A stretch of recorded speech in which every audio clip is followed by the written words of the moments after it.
course is BSN Biology po. Mhm. For how long have you been a student assistant, Sir Dave? Yeah, 4 months, 5. Mhm. What have you learned as a student assistant? I have learned so many like socializing my coworkers and more on in farm in the field.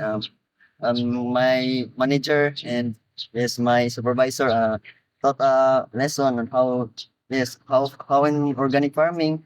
Yes, my knowledge about farming is yun nadagdagan in Tagalog. Okay. How has faith impacted your life? Face infected my life.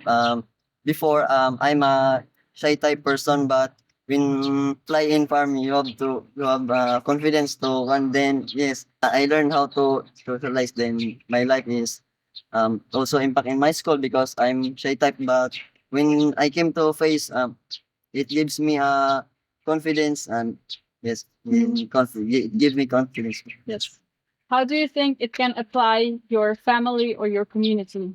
Yes, especially in my family because they're also a farmer. Then I have also to teach of my family on to add their knowledge about farm, how to be how to farm, how to correct because in native farming in our bukid because we apply this but this is wrong. This is how we do it. Then yes, maybe I'm going to correct my family so to get more better.